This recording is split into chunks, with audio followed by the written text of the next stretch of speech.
es reglamentarista, la policía es muy reglamentarista.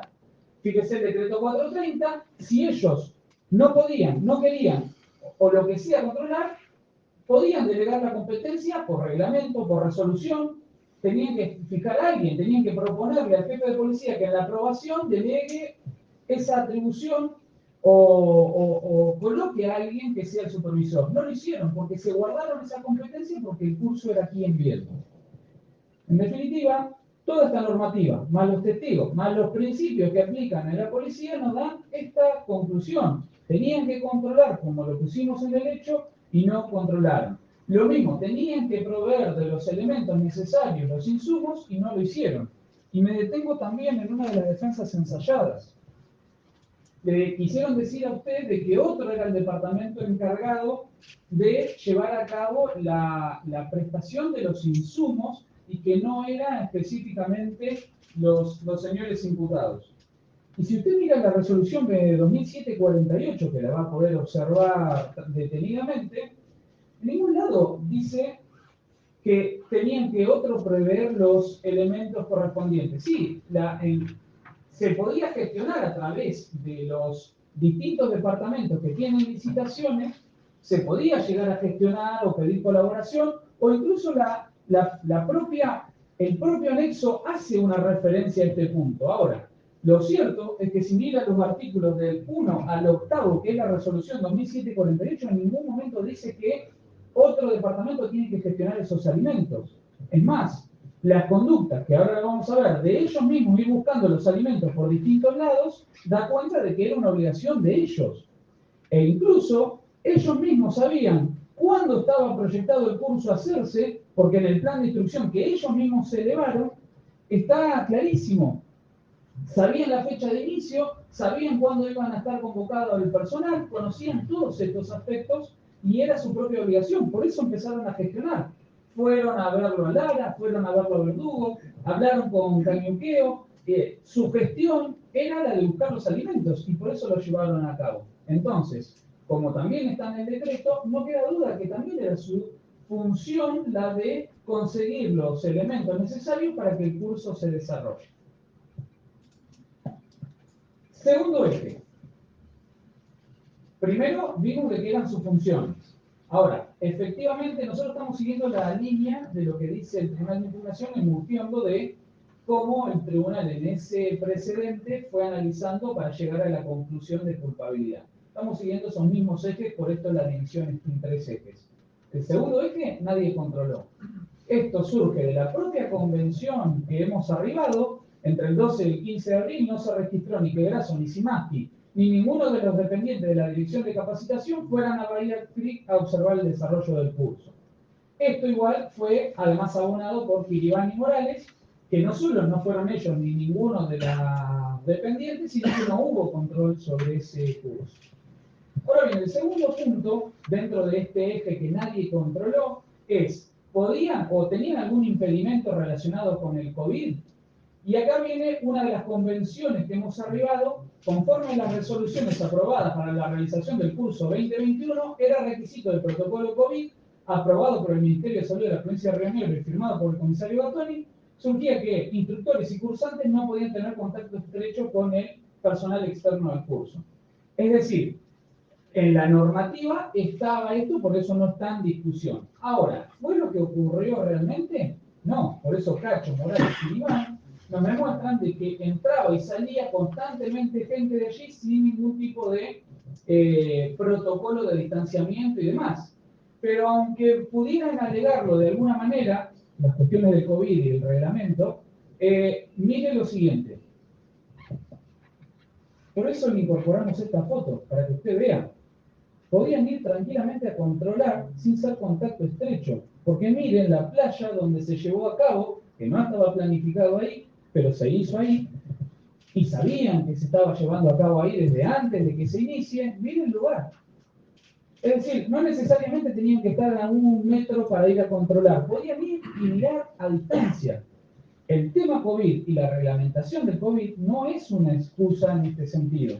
Podían ir sin ser contacto estrecho, manteniendo una distancia, ir a ver qué estaban haciendo y por qué estaban en otro lugar que no era el que habían aprobado por el propio reglamento.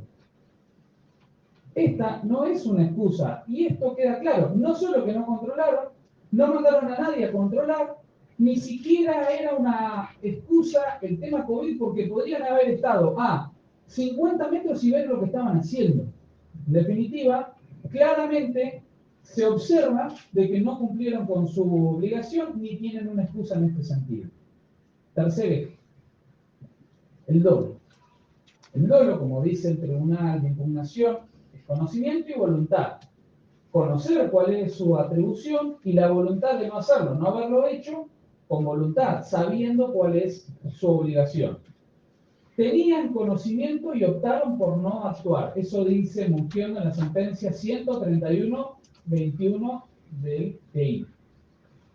Y acá, para iniciar, que tenían conocimiento y optaron por no actuar, empecemos con Carlos Brazo, comisario general. Ayer dijo aproximadamente 36 años en la función policial, plana mayor. Es decir, no estamos hablando de un policía recién iniciado, tiene una trayectoria, incluso yo la respeto, y muchísimo, tiene una trayectoria grande, pasó por un montón de lugares, como nos dijo Cañuqueo, fue y estuvo en muchísimos de los cargos y llegó a ser parte de la plana mayor, que no llega a cualquiera allí. Es decir, estamos hablando de una persona que conoce, que sabe, que tiene experiencia. Lo mismo Oscar Simaski, comisario inspector, también una trayectoria vasta en la policía de Río Negro. Si bien no era parte de la plana mayor, no estaba lejos de ello, y como bien él mismo nos dijo, tuvo una trayectoria muy importante dentro de la policía.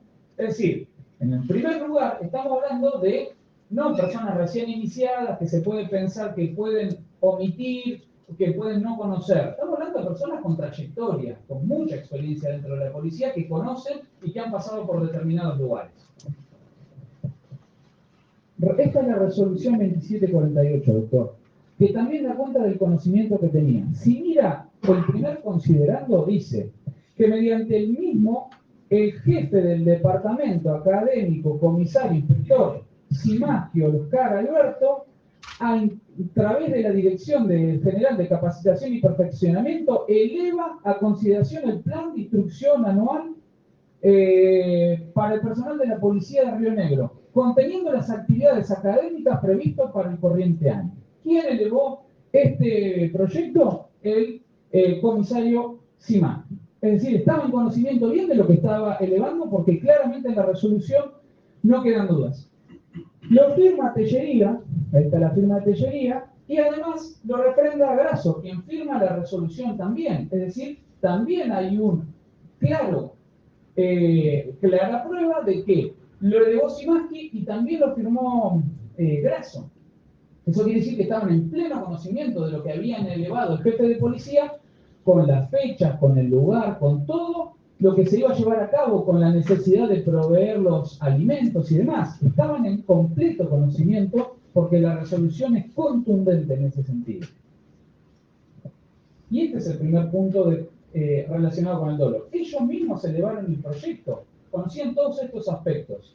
Pero además, mire doctor, el tema de la gestión de los alimentos previos, porque lo colocan en la fecha cercana al inicio del curso.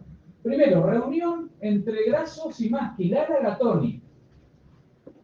Esa reunión que fue unos días antes del inicio, donde le piden varias cosas, entre ellos comida. La comida no se podía gestionar por la proximidad, pero sí le dieron otros elementos. Es decir, sabían que estaban iniciando, sabían lo que necesitaban, consiguieron algunas cosas, pero los alimentos no.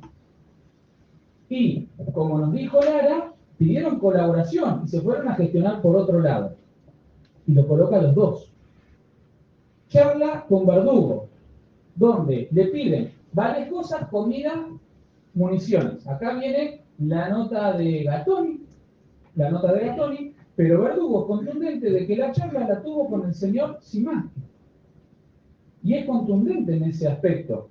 Ahora bien, en esa charla también se le proveyó municiones y otros elementos, que no es que dijeron, no, mire, esto no, porque no sabemos si vamos a iniciar el curso, lo mismo que a Lara, no. Las cosas que nos pueden dar, está todo supeditado a conseguir alimentos, no. Recepcionaron, o indudablemente le dieron algunas cosas, las municiones, como dijo Verdugo, pero lo que no se podía dar es los alimentos.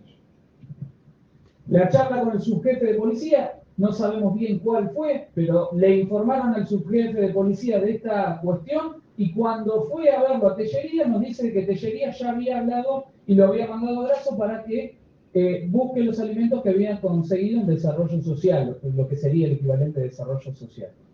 Pero además, tenían fondos permanentes, y esto fue contundente también Tellería.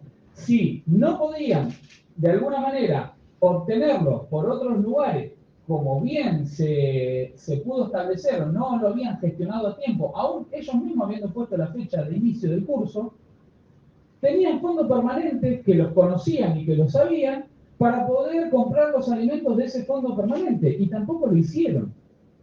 Entonces, este es un primer eje que nos da claridad de que lo conocían y que no lo hicieron voluntariamente porque lo sabían que podían hacer.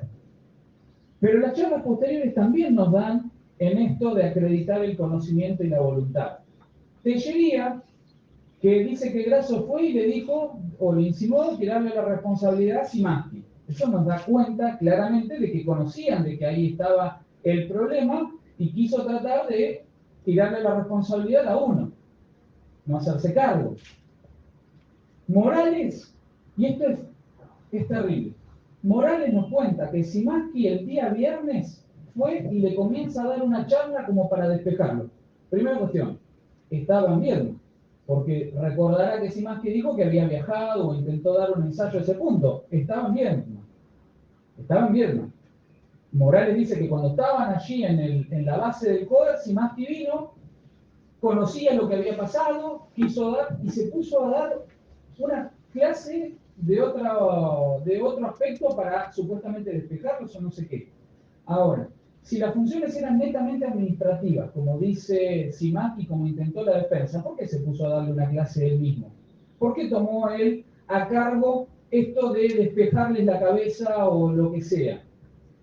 Y además nos demuestra también voluntad. Había pasado algo terrible, histórico en la policía de Río Negro y ponerse a dar una clase al otro día. Habla de no tener voluntad ni siquiera de ver lo que había pasado. Es indudable. Esto, como actitud posterior, es una muestra clara, una prueba contundente de el conocimiento y la voluntad. Y Verdugo también nos da otro aspecto posterior. Lo llamó Szymanski para decirle o para controvertir la información que venía dada al juicio. Esto también marca y nos da un indicio más de las actitudes posteriores con esa llamada de si nos vimos, si la nota o no. Eso es contundente también. Entonces, con los elementos previos que vemos en esa gestión de conocimiento y de voluntad, de que el curso se inicie sin que estén, más las charlas posteriores, nos va dando toda una secuencia de este punto, el aspecto del dolo correspondiente a este caso. Pero no sigue allí. También la actividad de los otros directores también nos dan pautas en este sentido. Cáceres era habitual ir a las escuelas para evaluar el desarrollo de sus cursos, controlaba que se desarrolle conforme lo planificado. Y esto no solo nos demuestra de que los demás estaban en conocimiento de esta situación, sino también para cualquier intento de error que se quiera plantear sobre este aspecto. Tacconi, Yankeleo, como lo vimos recientemente, todos son contundentes en las facultades de control de la dirección o la posibilidad de delegar, pero no era una atribución administrativa. Y esto también lo conocían los imputados. Acá intentan hacer un ensayo de defensa, pero dentro del ámbito policial era conocida esta obligación por todos. Y la propia declaración de los imputados también nos da elementos de conocimiento y voluntad. El señor Grasso, se lo informó previamente, le dijo que todo lo que dijera delante de su abogado podía valorarse en su contra si así se lo entendía. Él decidió declarar y nos dio aspectos que no valoramos solamente la declaración, por eso le ponemos los 5 puntos previos, pero que después dan cuenta de esta actividad y lo que nos dio el señor Grasso, que abonan lo que le venimos manifestando. Dijo que cuando llegó a la dirección de capacitación con anterioridad a este curso, leyó el decreto 430 del 88, es decir, reconoció él mismo que había leído la reglamentación. No queda duda de que tenía conocimiento de las atribuciones y las facultades que el decreto dice y que son clarísimas. se enteró del inicio del curso porque vio una foto en medios periodísticos, es decir, tuvo conocimiento que se había iniciado el curso con anterioridad, antes de que vayan a Bahía Creek. Es decir, estaba en conocimiento, él mismo lo dijo acá sentado. Y esta frase es contundente, doctor. En ese momento era más importante la salud que estudiar las características de un curso. Ahí está la claridad de la voluntad de no ejercer.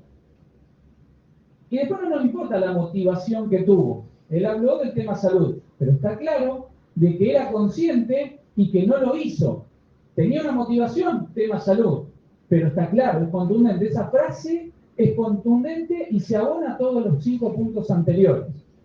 Y mire esto, nadie le cursó una nota sobre el cambio del lugar del curso. Si tenía esa nota, él sí se hacía responsable, nos dijo acá sentado.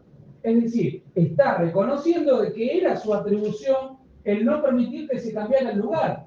Quiere decir de que por lo que le cursaron no le cursaron una nota, pero indudablemente está reconociendo que era su atribución y su facultad. Ahora, conocían del cambio de lugar porque Cacho nos dijo que ya el jueves en la unidad se sabía del cambio de lugar. Y recordará, doctor, que la unidad está también en el mismo predio donde está capacitación. Entonces no nos puede venir a decir que no se conocía esto. Voluntariamente decidieron no actuar, no hacer nada sobre esto. Y Szymanski también nos demuestra de que su declaración no se condice con los testimonios y también hay una mala como justificación como prueba de cargo. Lo llamaron a la oficina de Grasso y estaba Ratón y Grasso. Le informaron de que no habían conseguido la comida. Ahí llaman a Larry y le preguntan si con su fondo se podía comprar los alimentos y Larry les dijo que no. Esto fue lo que nos dijo Szymanski. ¿Qué dijo Lara? Fueron a pedir colaboración por alimentos y otras cosas, que ayudó en algunas cosas, pero en alimentos no, por no tener tiempo. El director decidió gestionar por otro lado. Es decir, de lo que nos dice Szymanski a lo que nos dijo Lara hay una diferencia abismal. Lo mandaron a hablar con el subjefe y el subjefe le preguntó qué opinaba y dijo que debían suspender el curso y pasarlo para octubre-noviembre. Y el subjefe le dijo que lo suspendían por falta de comida. Eso fue lo que nos dijo Szymanski acá. ¿Qué dijo? Y que después de eso se fue a San Antonio.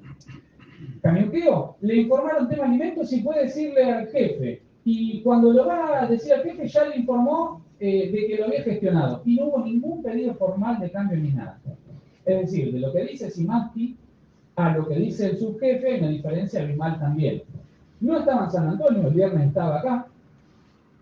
Otro punto que nos da claridad de que esa declaración fue falaz, pero además no hay ningún pedido formal. ¿Y quién puede pensar que en la policía de Río Negro un subjefe o un jefe o quien sea ordena sin que se establezca normativamente o sí o por una resolución? Que se manejan con ese informalismo de que verbalmente no. Si la policía es reglamentarista, por eso toda la normativa, incluso tanto que proyectan los cursos con anterioridad y que se aprueban un plan de instrucción anual, y que estaba fijado, y que ya estaban todo establecido para que vengan cursantes de toda la provincia. No tiene ningún tipo de asidero esa defensa que intentó ensayar. En definitiva, se dan toda la tipicidad en este caso, tenían objetivamente la obligación de controlar y no controlaron, conocían que era su función y voluntariamente decidieron no hacerlo. Hay completamente tipicidad en este punto, hay antijuricidad, hay culpabilidad y por ende nosotros entendemos que son responsables. Ahora, el ensayo de las defensas relacionadas con la teoría del delito. No era su función, ya le expliqué que sí, normativamente no era su función o por costumbre administrativa. Quedó totalmente desarticulada, de ambas maneras quedó desarticulado. La normativa es clara, pero además la costumbre administrativa era que si ellos no iban a controlarlo personalmente, delegaban la atribución en alguien. Y lo hacían con anterioridad en resolución. Si no, la esfera de competencia estaba en cabeza de la dirección de la capacitación y perfeccionamiento, el director y el jefe del departamento específico. ¿Puede haber algún error de tipo? Es decir, nosotros creíamos que estas eran las facultades que teníamos o que estas eran las atribuciones. Bueno, no lo hay.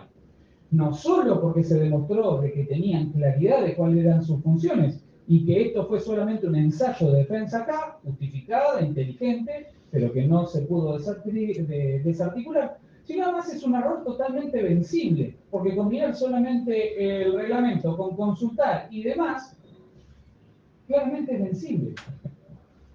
No es un error invencible. Entonces, además de que no lo demostraron acá, si lo alegaran, claramente de que no pudieron acreditarlo, pero además de no acreditarlo, tampoco es así, porque la doctrina nos divide entre lo que son errores vencibles e invencibles.